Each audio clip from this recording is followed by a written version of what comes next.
Muy bien, muy buenas noches, queridos hermanos. Bienvenidos. Gracias al Señor vamos a compartir nuevamente este tiempo hemos compartido un buen tiempo de alabanza y hemos culminado con aquel hermoso himno, coro e himno a la vez. Siempre estamos ahí en la duda a la hora de pedirlo, pero no deja de ser la estructura de un precioso himno que ensalza la obra y el poder de nuestro Dios, al cual siempre podemos dirigirnos y decirle cuán grande es Él. Precisamente como decía Lucas ayer en la actividad de jóvenes, compartíamos un punto del material que estamos utilizando en donde el tema principal era darle la honra a Dios. Y definíamos el término honra como aquello que tiene mayor peso en algo o en alguien. Tiene que ver con la gloria, es cierto, pero más que el peso de la cosa en sí es el peso que tiene en nuestra propia vida.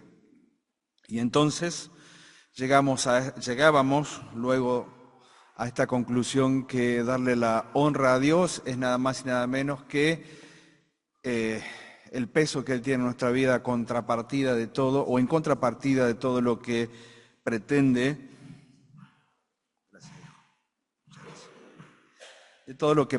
o pretenda sustituirle. Y entonces la honra que nosotros damos a Dios significa el peso que Él tiene en nuestra vida, significa el lugar, la cabida, como muchas veces dicen, en nuestra vida a contramano de todo aquello que quiera reemplazar su lugar en nuestra propia vida. Bueno, hoy vamos a continuar con la lectura y el estudio que venimos desarrollando hace un tiempo esta parte en las iglesias del Apocalipsis, y nos vamos a centrar en la iglesia que está en el centro, geográficamente hablando, pero también en el centro de la historia. ¿Sí? Es la cuarta iglesia que se menciona en Apocalipsis. Vamos a ir a capítulo 2, versículo 18 al 29. Es la lectura más extensa que encontramos en las cartas que dirige nuestro Señor al ángel de la iglesia, tanto en el concepto que podemos tener de aquella actividad angelical que cuida y protege de los hijos de Dios, que protege a la iglesia, como también el concepto de ángel como mensajero. Y en este caso, como enseñamos o como vimos, también podemos tener en cuenta aquel ángel como el anciano o el responsable, aquel que tiene la responsabilidad de transmitir de parte de Dios la palabra desde un lugar de privilegio, pero también de un lugar de autoridad delegada. Es la cuarta iglesia a la cual hemos llegado después de un tiempo de desarrollo. Estaba ubicada geográficamente entre las tres iglesias que estaban hacia la costa y las otras tres iglesias que estaban hacia el continente, y estaba ubicado en un lugar estratégico, una ciudad que no era muy grande en comparación, es más, dicen que era la más pequeña, y algunos historiadores como dicen hoy, cuando se le da menos valor a algo, la ninguneaban, ¿sí? La menospreciaban, diciendo que era una ciudad secundaria que no tenía mucha importancia, salvo el lugar estratégico que tenía, que ni siquiera era un lugar estratégico por poseer montañas o por tener o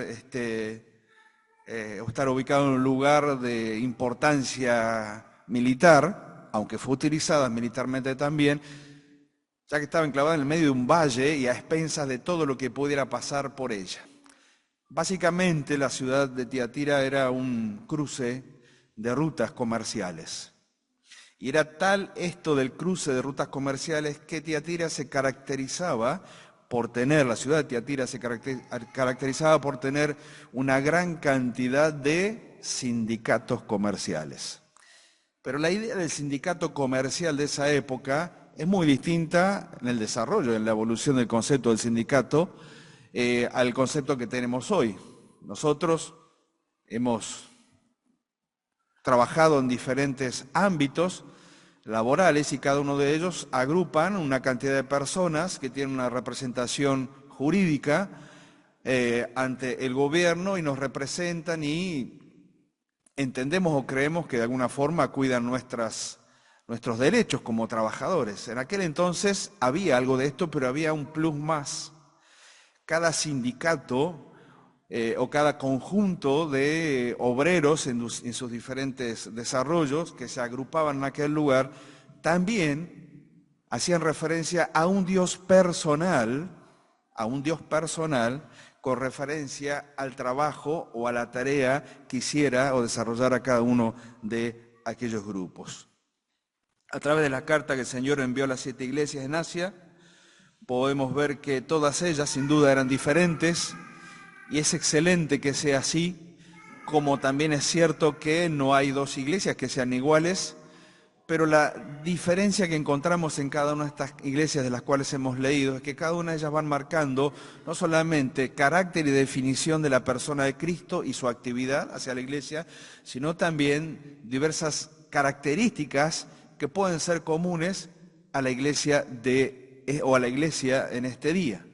Por lo tanto, siempre hemos dicho que cuando leemos, hacemos la lectura de las 7 cartas del Apocalipsis, estamos mirando a hechos pasados que sucedieron en el tiempo en que el Señor entrega estas cartas para que sean leídas, también a un desarrollo histórico a lo largo de los siglos hasta el día de hoy, y que cada una de estas cartas pueden aplicarse a diferentes etapas históricas, como también a una aplicación al tiempo actual de la iglesia, en donde al leer, como vamos a hacer ahora, en donde al leer los versículos podemos sentirnos profundamente identificados, ya sea a través de las palabras de ánimo, las palabras de alivio, las palabras de consuelo que el Señor dirige, pero como también podemos ver, el Señor también envía reproches y envía juicio, el cual inclusive también podemos hacernos ecos de esas palabras en nuestra propia vida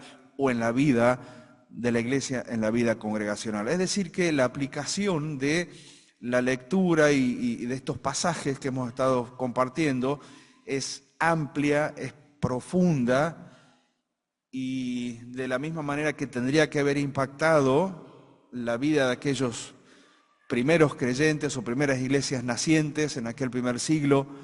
Bueno, después de tantos siglos, después de tantos años, la palabra de Dios es pertinente, la palabra de Dios es vigente y tendría que tener el mismo impacto en cada uno de nosotros en este día. Vamos a leer rápidamente estos versículos y vamos a ver algunas explicaciones y aplicaciones también para nuestra vida. Dice así Apocalipsis capítulo 2 y versículo 18 en adelante. Dice: y escribe al ángel de la iglesia en Tiatira, el Hijo de Dios, el que tiene ojos como llama de fuego y pies semejantes al bronce bruñido, dice esto: yo conozco tus obras y amor y fe y servicio y tu paciencia, y que tus obras postreras son más que las primeras.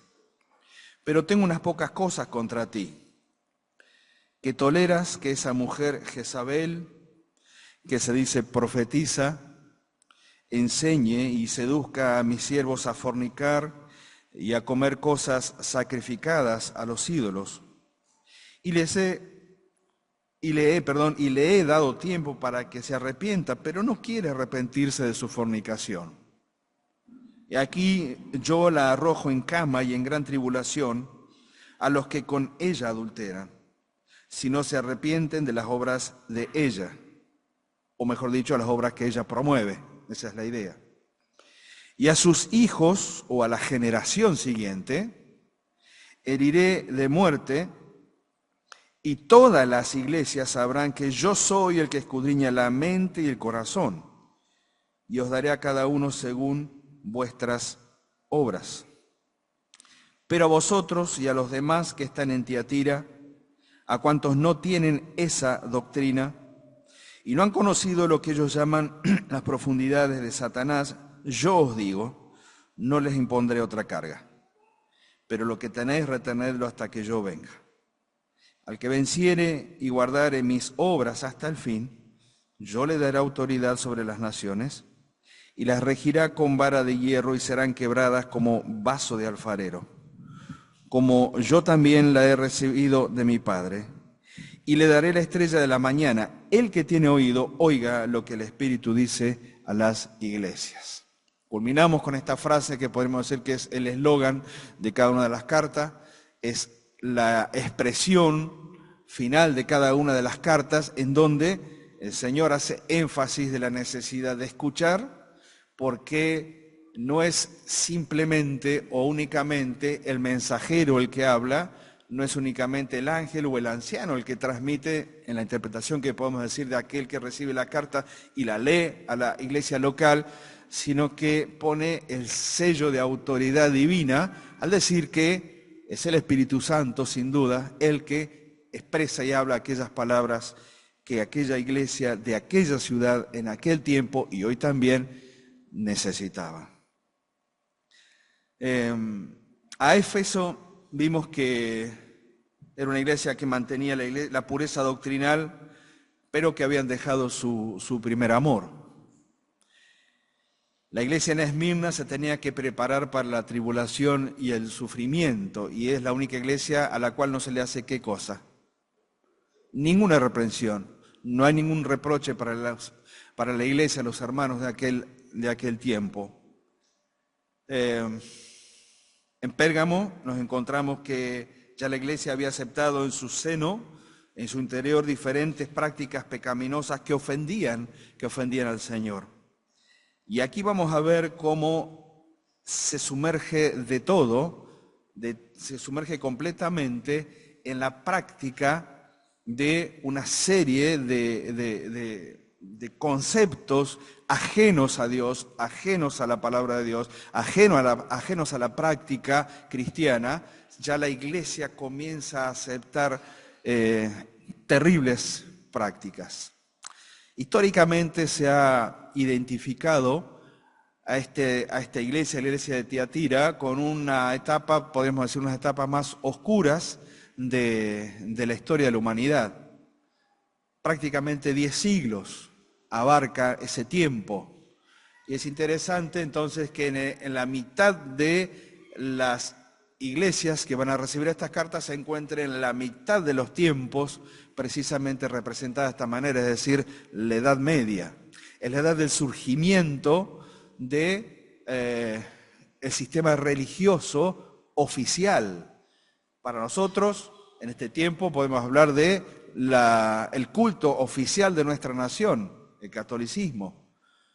Pero en aquel entonces era la introducción o la mezcla de doctrinas paganas con las doctrinas enseñadas a través de la palabra de Dios. Por esa razón, uno de los conceptos o uno de los significados de Tiatira es sacrificio continuo, ¿sí? Sacrificio continuo, porque se cambia la verdad de la Escritura, la verdad del conocimiento de la obra de Cristo, y comienza a ejercerse dentro de la casta sacerdotal este concepto que hasta el día de hoy permanece, y que es que Cristo es sacrificado cada vez que se participa de una práctica común en la Iglesia Católica hoy, que es la misa. Cristo es sacrificado continuamente para expiación y para perdón. Pareciera que la obra de Cristo, la cual el escritor a los Hebreos expresa en forma tan clara y tan perfecta, y nosotros por el Espíritu que mora en el Espíritu Santo de Dios que mora en cada uno de los hijos, al leerla comprendemos que ya no hay más sacrificio para el perdón y la expiación de pecados, sino que un solo sacrificio es el que bastó para nuestra salvación. La obra de Cristo está completa. No volverá a ofrecerse otra vez, no volverá a morir en una cruz, y la única vez en que el Señor vendrá nuevamente a por los suyos será para llamar a su iglesia a los cielos, pero también para venir a reinar en el tiempo milenial juntamente con los suyos. Es decir, que la Iglesia Católica en ese tiempo, en el desarrollo, comienza a formarse como una fuerza política, militar y religiosa importante y necesaria para ese tiempo en donde se unía lo pagano con lo sagrado y se presentaba como algo que parecía que venía de parte de Dios. De las 7 ciudades a las cuales se dirige, como decía antes esta carta, Tiatira era la más pequeña de todas. Se dirige a esta carta mucho más larga, y la importancia radical de esta ciudad se basaba en que se distinguía entonces por ser un centro comercial. Al estudiar la carta, notaremos que no se nos dice que hubiese algún tipo de persecución hacia los cristianos. No hay nada de esto. Aparentemente ellos están cómodos, están desarrollando sus actividades, están llevando adelante su vida con todo lo que ellos necesitan para vivir, tanto fuera del ámbito religioso o en lo secular, como también dentro del ámbito religioso, es decir, dentro de lo que es la vida de iglesia. No había persecución contra los cristianos en aquella ciudad.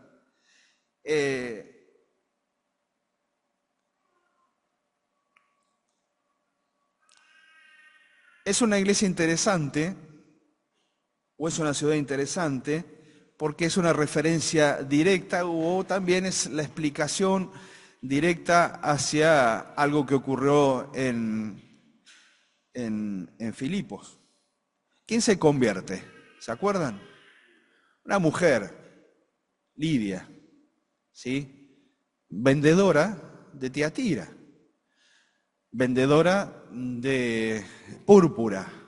Algunos discuten si realmente esta púrpura era animal o era vegetal. Las dos opciones eran factibles. Algunos dicen no puede ser animal porque el puerto le quedaba muy lejos, entonces la producción de la púrpura era vegetal. De todas maneras, la púrpura era aquella tintura que se utilizaba para teñir precisamente las telas de aquella época. ¿Cómo nace la iglesia de Tiatira? No hay registro.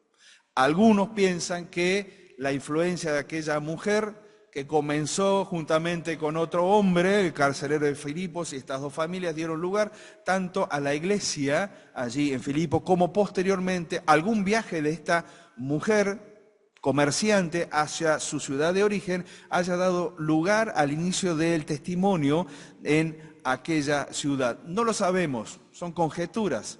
Puede ser que haya sido así, puede que no. Lo que sí es cierto es que cada uno de los detalles que se van entrelazando en las Escrituras nos van llevando referencias para comprender algunas características de la iglesia. ¿Cómo se presenta el Señor? Es interesante que aquí se presenta como el Hijo de Dios, y es la única vez en Apocalipsis que vamos a encontrar esta presentación de parte de Él. Dice, el Hijo de Dios. ¿Por qué? Bueno, en aquella ciudad se adoraba a Apolos, y se hacía mucha referencia a la figura de Apolos como el hijo de Zeus, el hijo de Zeus. Apolos, nosotros adoramos a Apolos, el hijo de el Dios más grande de nuestro grupo de dioses, el hijo de. Y entonces el Señor se le tiene que presentar a la iglesia y decirle, miren, quizás ustedes puedan seguir maravillándose de que están adorando o que la ciudad adora, o quizás alguno está luchando en su corazón a qué Dios tiene que adorar, pero no me importa, yo soy el Hijo de Dios, yo soy el Hijo de Dios. Se presenta con esta, podríamos decir, hasta postura de autoridad y de presencia ante una iglesia que necesitaba ver que sobre todo aquello que podía desviarla hacia una adoración equivocada, hacia prácticas equivocadas, Sobre ellos estaba el Hijo de Dios. Y ya dice algo más, yo soy el Hijo de Dios, el que tiene ojo como llamas de fuego, y pie semejante a bronce bruñido, dice esto. Cuando se hace la descripción del Señor Jesucristo en el capítulo 1, encontramos estas referencias. Y son dos referencias, y fueron dos referencias importantes para la iglesia de aquel tiempo, como lo han sido para toda la historia, como para nosotros hoy también. No solamente hemos creído en el Señor Jesucristo, ¿sí? Como dijo Pedro, creemos que tú eres el Hijo de Dios, y el Señor le dice, bien Pedro, porque no ha sido revelado por sangre o por carne, sino que mi Padre te lo ha revelado. Es una revelación espiritual a cualquier persona en esta tierra, es la misma revelación, si me permiten la expresión, o iluminación que hemos tenido a través de la palabra de Dios, de comprender que ese Jesús histórico no solamente es un Jesús humano, el histórico, es el Hijo de Dios por sobre todas las cosas. Pero este Hijo de Dios tiene estas dos características necesarias para nosotros también. Yo soy el que tiene los ojos, dice, como llama de fuego. Es la figura de aquel que mira y penetra hasta lo más profundo y recóndito de cada tiempo, de cada historia, de cada etapa histórica de esta tierra, de cada desarrollo de la iglesia de Cristo en esta tierra y aún principalmente de aquellos que, llamándose iglesia en esta tierra, llevan adelante prácticas, enseñanzas y doctrinas que nada tienen que ver ni con la palabra de Dios, ni con la persona del Hijo, por supuesto, con nada de Dios. Hoy, mientras leía un poco y iba buscando alguna referencia, encontraba a una serie de periodistas haciendo referencias a qué buena o qué mala es la relación de nuestros gobernantes con aquel que está sentado, como se dice, en el trono de Pedro, es decir, ahí en el Vaticano. Y entonces hablaban acerca de la iglesia, porque la iglesia tendría que ser esto, la iglesia tendría que... Y yo pensaba que son conceptos que surgen de la ignorancia, sin duda. Porque en el conocimiento general en este tiempo, cuando hablan de la iglesia, referencian a un sistema y referencian a un lugar específico y referencian a un lugar geográfico y referencian a la iglesia como si estuviera representada solamente por una serie de edificios plantada sobre 7 montes y donde hay una persona que se arroga el título de ser representante de Dios en la tierra, el sumo pontífice, el máximo puente que pueda existir en la tierra entre Dios y los hombres. Y cualquier cristiano, por más sencillo que sea y que hace poco que se haya convertido a Cristo y haya recibido la palabra de fe en su corazón, puede decir, no, esa no es la iglesia, ahí no está Dios, ahí no está. Pero sí está Dios y sí está el Hijo de Dios mirando lo más profundo de aquellos que se dicen que representan a Dios en la tierra y lo hace con dos características, con ojos de llama, con llama de fuego, pero también con pies de bronce bruñido. Y el bronce en la Escritura siempre hace referencia al juicio, siempre hace referencia al juicio. Aquel que caminó en la iglesia de Tiatira en aquel tiempo, es el mismo que camina hoy. Los pies del Señor no cambiaron. Y la mirada o los ojos del Señor no cambiaron. Y esto nos lleva a dos consideraciones importantes para nuestra vida. ¿Me produce temor? Sí, me tiene que producir temor. No me produce miedo, pero sí me produce temor. El temor de saber que mi vida está abierta y desnuda ante aquel al cual tendremos que rendir cuenta. Cantamos muchas veces, tus ojos revelan que yo nada puedo esconder, que no soy nada sin ti, oh buen Jesús. Y eso es verdad. Aquel Jesús que caminó por la iglesia de Tiatira, mirando constantemente la vida de aquellos hombres y mujeres de aquel tiempo, es el que ha caminado a lo largo de toda la historia y es el que camina también hoy, que camina más allá de las denominaciones que pueda existir en esta tierra, camina en mi iglesia local, camina en medio nuestro y es el que nos contempla y es el que tiene la capacidad de mirar y juzgar justamente como nadie puede juzgar. Mire, a veces nosotros en nuestra actividad como ancianos nos toca muchas veces,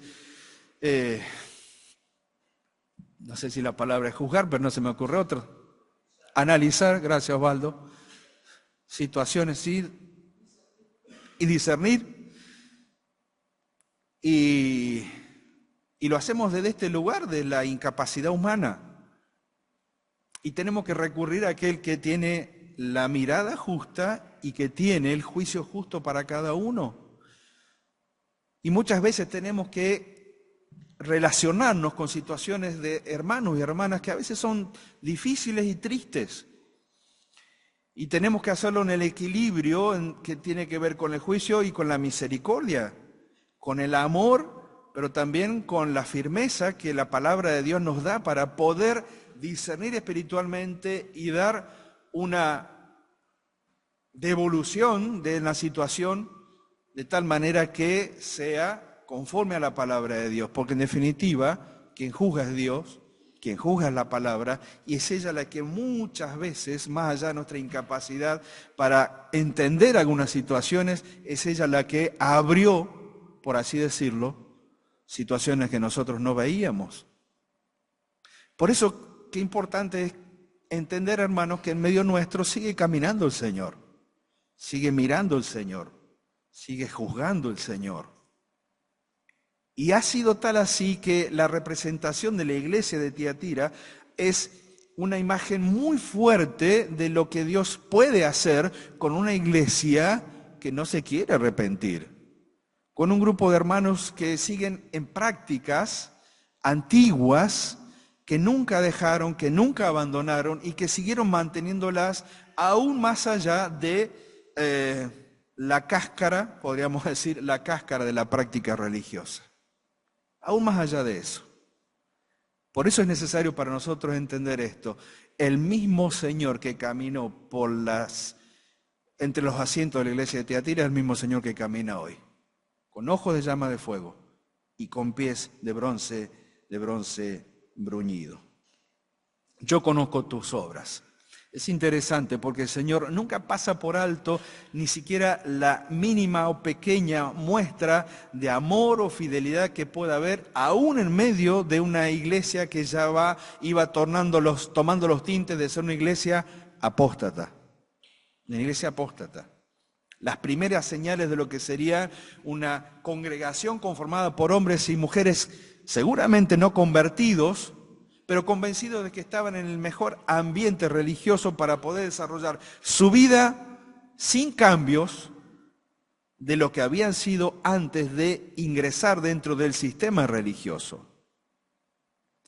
No sé si les pasa a muchos de ustedes, yo tengo mucha familia no cristiana, no convertida, con los cuales constantemente tenemos la posibilidad de hablar y compartir y decir, y claro, muchas veces te queda el peso de saber de que están envueltos dentro de un sistema religioso, pero le falta lo más importante y es conocer a Cristo.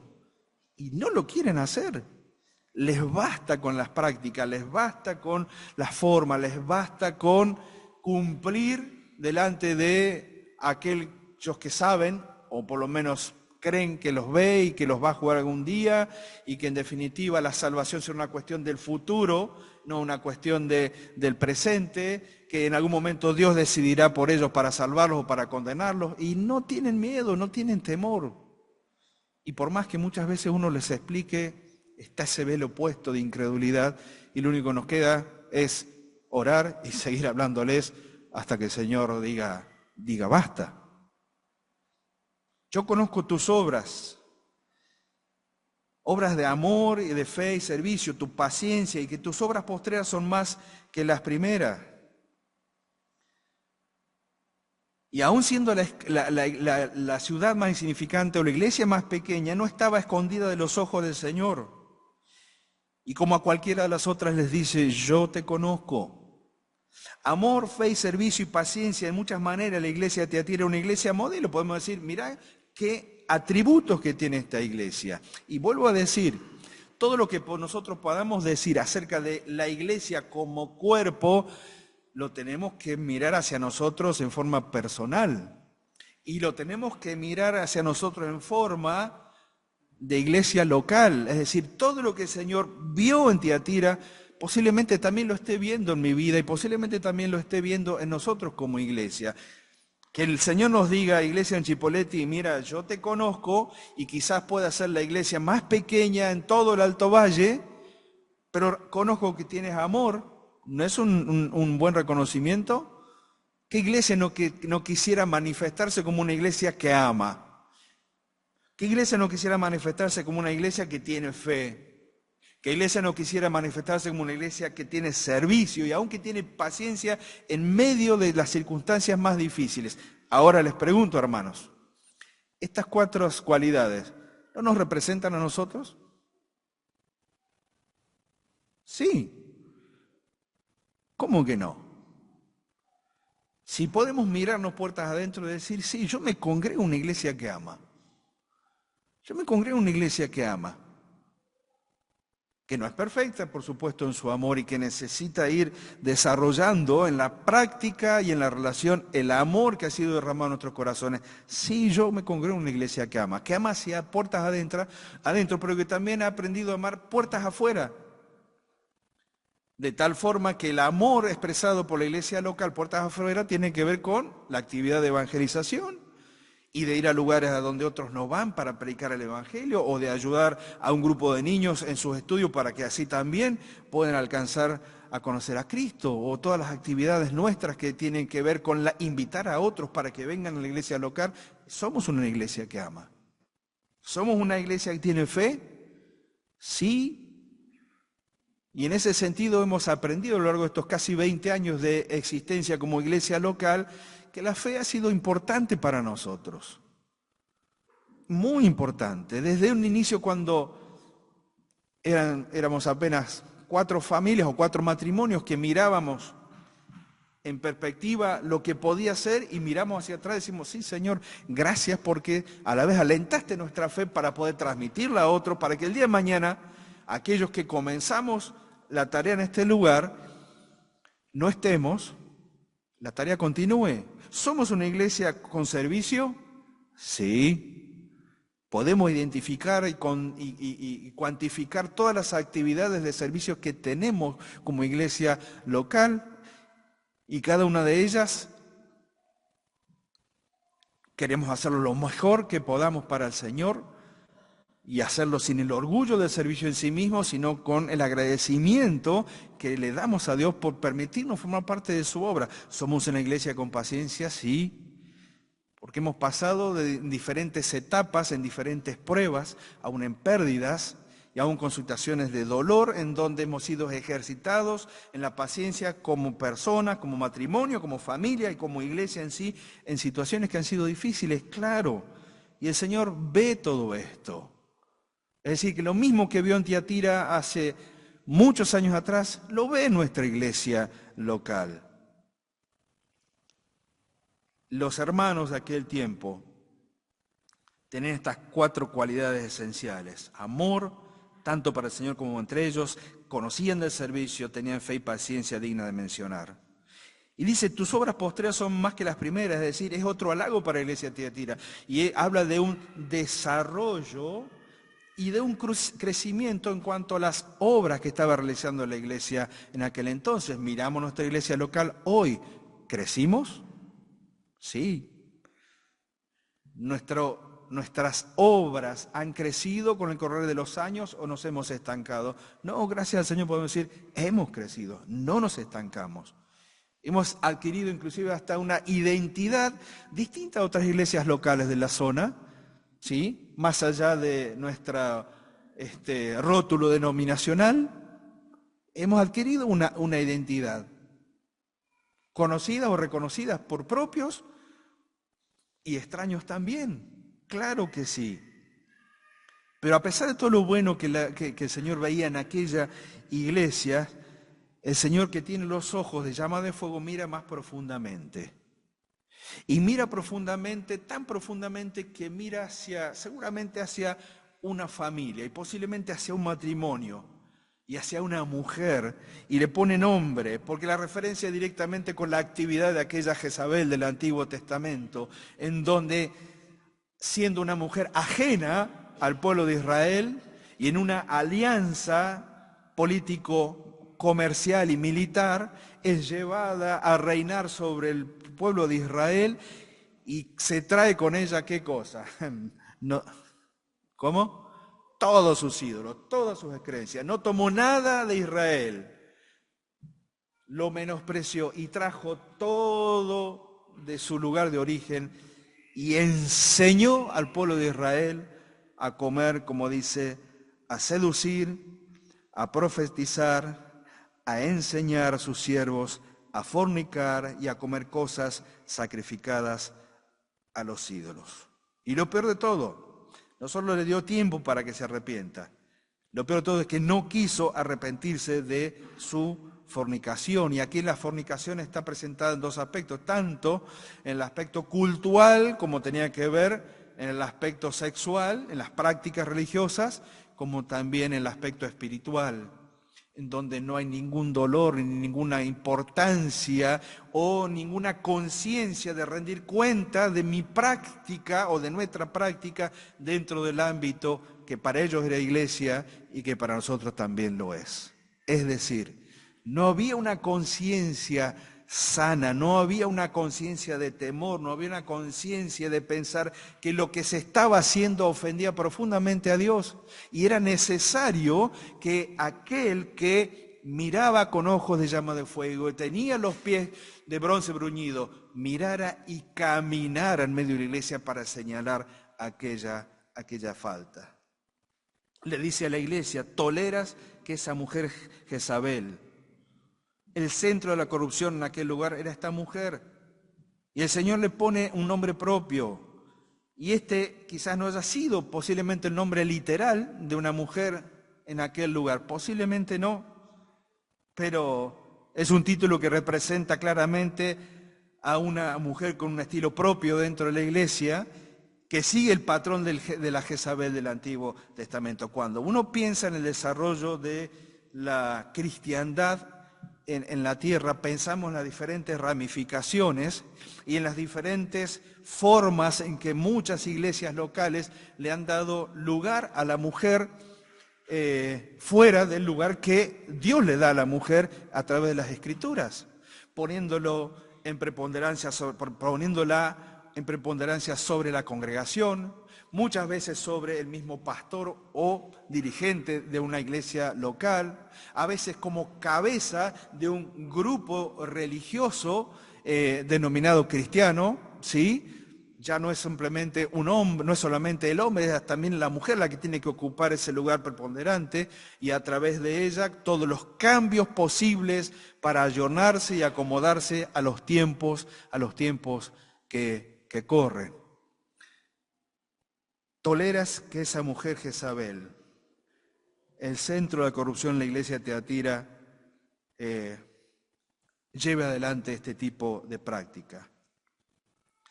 Si nosotros llamáramos a alguien Judas en este tiempo, significaría algo malo, ¿verdad? De hecho, hasta ahora el único Judas, a no ser que aparezca algún nombre histórico, no recuerdo, fuera del que se menciona en los evangelios, en el evangelio, no conozco a otro.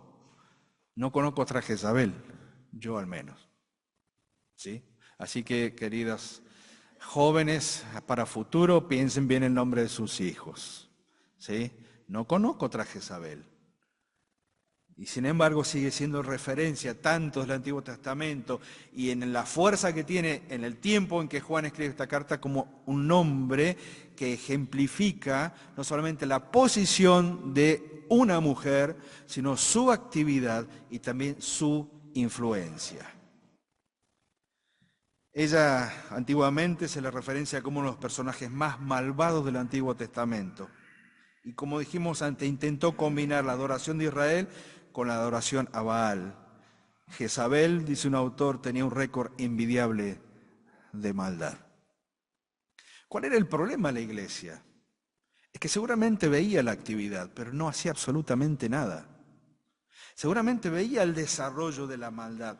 Y es interesante que Algunos autores dicen que Jezabel, al promover y seducir, como dice el pasaje que leímos, el versículo 20, dice, profetizar, enseñar, seducir a los siervos a fornicar y comer cosas sacrificadas a los ídolos, tuviera relación directa con cada uno de aquellos sindicatos que formaban parte de la sociedad de Tiatira en aquel entonces. Entonces, claro, era un gran problema para los cristianos tener que presentarse en estos sindicatos que se reunían regularmente, pero que se reunían regularmente con, primero, la impronta de tener que adorar al Dios que representaba o que formaba parte de ese sindicato y comer de los festines para luego organizar las actividades propias de la actividad. Tiene que haber sido un gran golpe para los cristianos de aquella época, en aquel lugar. Porque los cristianos sabían que participar de esas comidas era involucrarse no solamente físicamente, sino espiritualmente en aquellas comidas que eran ofrecidas a los ídolos.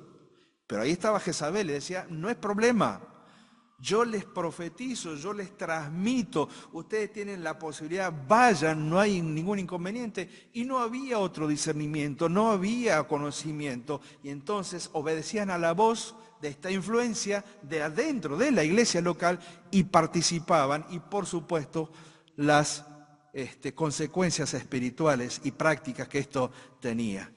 Y parecía normal para la iglesia en Tiatira, y sin embargo el Señor lo veía. Una de las lecciones más fuertes que puedo encontrar en esto es la necesidad de velar constantemente por la salud de la iglesia local. A veces tenemos la posibilidad en forma personal, aquellos líderes que están trabajando en algunas áreas o actividades de la iglesia, tenemos la posibilidad de poder ir contemplando vidas, ver cómo se van desarrollando, y cuando vemos que alguna luz de alarma se prende, tenemos que ir, hablar, preguntar, discernir, transmitir, pero también nada más y nada menos que la tarea del liderazgo en la iglesia local. Y muchas veces confrontar el error, siempre confrontar el error no es agradable. No es agradable. Porque cuando uno tiene que confrontar el error, tiene que confrontar a una voluntad, a una persona que está convencida de lo que está haciendo y a una persona que se puede plantar y decir, no, esto lo hago así porque hasta pueden tomar la palabra de Dios, la Escritura, y decir, porque yo lo estoy leyendo acá, aquí está apareciendo, aquí está la verdad de lo que yo hago. Y entonces uno tiene que tomar la palabra de Dios y mostrar, no, la palabra de Dios dice esto y esto. Entonces, evidentemente, tuvieron oportunidad de arrepentirse de esa práctica y no lo hicieron. Ella enseñó y sedujo a los siervos a fornicar y a comer cosas sacrificadas a los ídolos. Ella era una influencia inmoral e impiadosa para los demás y conducía a los demás a pecar. Uno puede pensar, bueno, esto no puede suceder en nuestros tiempos. Sucedía antes, cuando había menos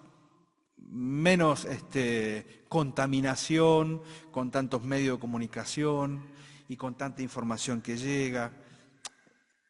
Eso sucedía antes. Les puedo decir que hoy es peor. Hoy es peor. Y he tenido oportunidad de ver algunas prácticas cultuales, ¿sí?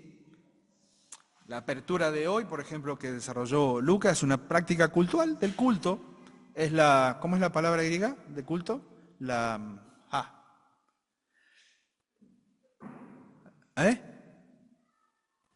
Bueno, ya me va a salir. Lo que Lucas desarrolló hoy fue una práctica liturgia, esa es la palabra, la liturgia de la iglesia, la forma en que desarrollamos nuestra actividad de iglesia. Lo que Lucas desarrolló hoy en la apertura con los músicos, nuestra liturgia, nuestra forma. ¿Hay algo raro en ello? Quizás hace 40, 50 años atrás, que haya una batería ya era un problema. Bueno, algunas cosas han cambiado, pero hasta ahí nomás. No sé si han tenido oportunidad de ver las últimas actividades cultuales en lugares en que se habla de Cristo, se presentan como iglesia. Y yo digo, ahí no está el Señor presente.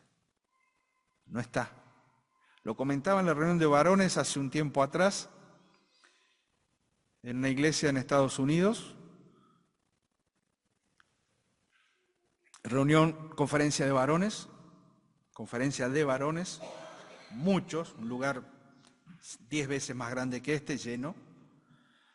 Y entonces, una de las actividades que propone el pastor local fue la siguiente. Usted va a decir, no puede ser.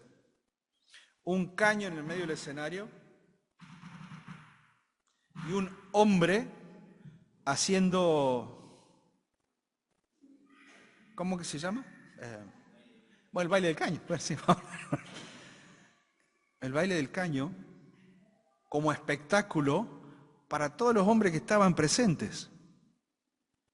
Ya para nosotros tiene una connotación un poco extraña, ¿verdad? Una connotación inclusive hasta sensual. Entonces, el pastor invitado quedó impactado porque él no sabía nada de lo que iba a acontecer en la liturgia, en el culto. Y entonces el pastor invitado se para en el púlpito delante de los varones de aquel lugar y le dice, hermanos, la verdad que lo que hemos visto acá es lo peor que hemos visto conforme a cómo nos enseña la Escritura. ¿Cómo terminó la historia? Lo echaron. El pastor invitado que se atrevió a juzgar ese hecho en la iglesia, no en la iglesia, pero sí en una conferencia de varones, al ver esto, por supuesto que se escandaliza, como nos escandalizaríamos nosotros. Y no solamente lo señaló, sino que con la Escritura lo juzgó, y el resultado fue que lo echaron de la conferencia porque no estaba conforme a las formas en que se estaban desarrollando las cosas. Hermanos, no creamos que lo que ocurrió hace muchos siglos atrás no se sigue repitiendo.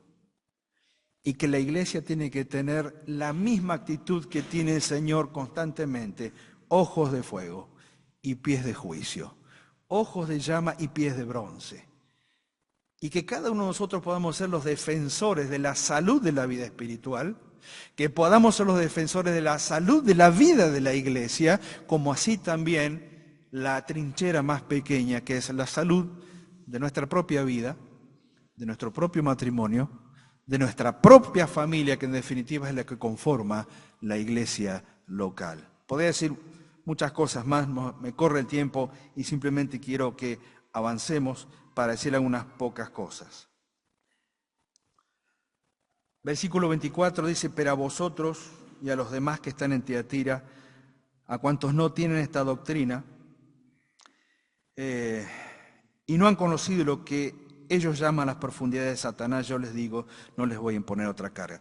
Evidentemente, en aquel lugar habían profundizado en otro tipo de prácticas.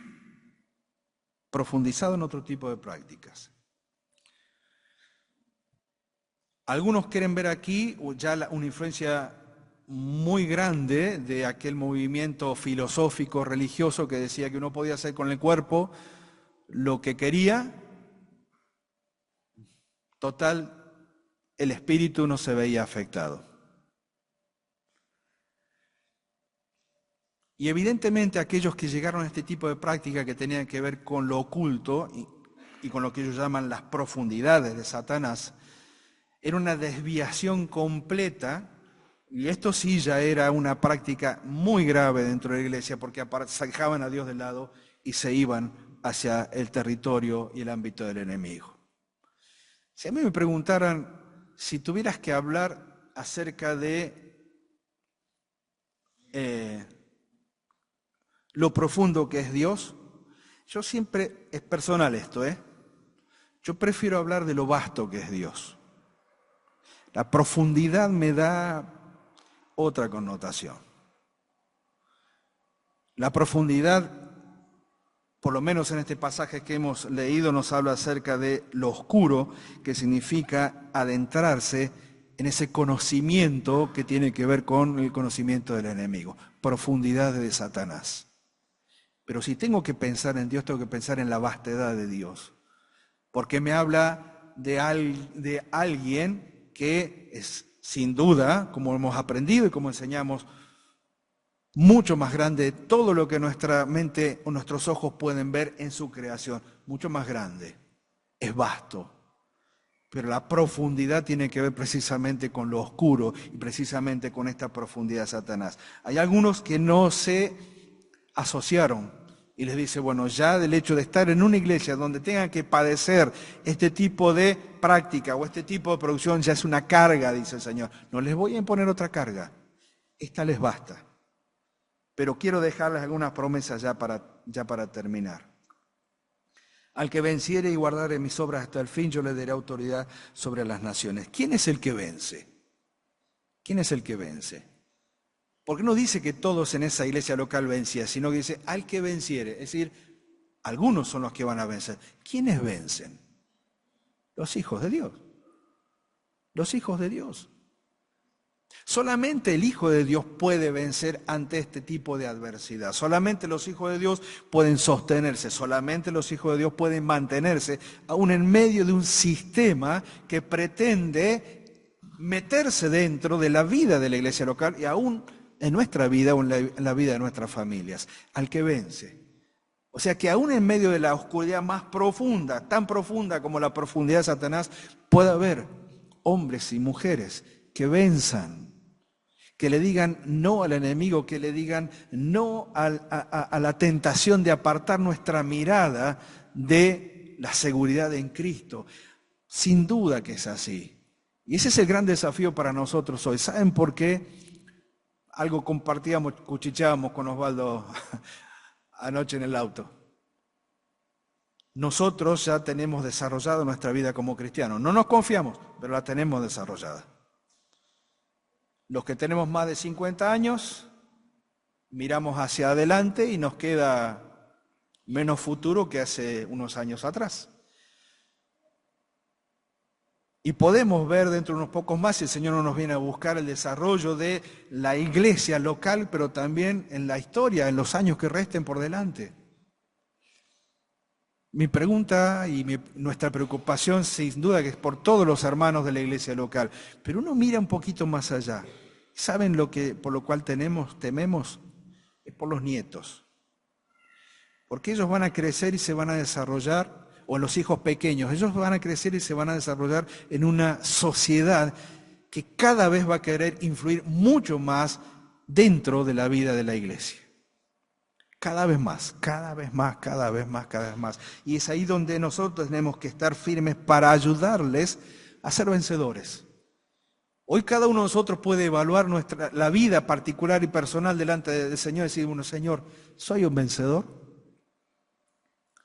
He tenido mis tropiezos, he tenido mis caídas, pero tu gracia me ha levantado y me ha sostenido para, a pesar de tener algunas magulladuras, seguir siendo un vencedor. Mucho mejor si eres vencedor sin ninguna marca, mucho mejor, no tengo dudas de eso. Pero tenemos este desafío para nuestros pequeños, para el día de mañana, para que puedan crecer y desarrollarse en este carácter vencedor y para que puedan entender que a medida que pasa el tiempo y donde no simplemente uno quiere pintarles un panorama oscuro, pero pintarles o decirles, mejor dicho, la realidad conforme a la Escritura y conforme al tiempo que corre, de que cada vez va a ser más difícil mantenerse firme en una sociedad que va a querer empujarlos hacia las profundidades de Satanás. Ese es el desafío que tenemos hoy. Hay promesas, por supuesto. Al que venciere y guarde las obras del Señor hasta el fin, dice, yo le daré autoridad sobre las naciones. Es una promesa hacia el futuro, sin duda. La iglesia reinará juntamente con Cristo.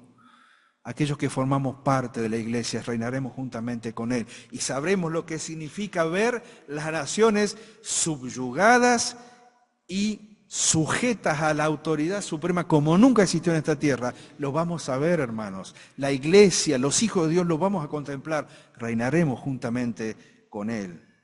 Y dice, esas naciones serán quebradas como vaso de alfarero, porque en algún momento, al final del milenio, se van a querer levantar nuevamente. Y el Señor en un instante quebrará toda toda oposición. Y les daré la estrella de la mañana. Es la seguridad de la vida eterna. Al Señor Jesucristo se le menciona como la estrella de la mañana.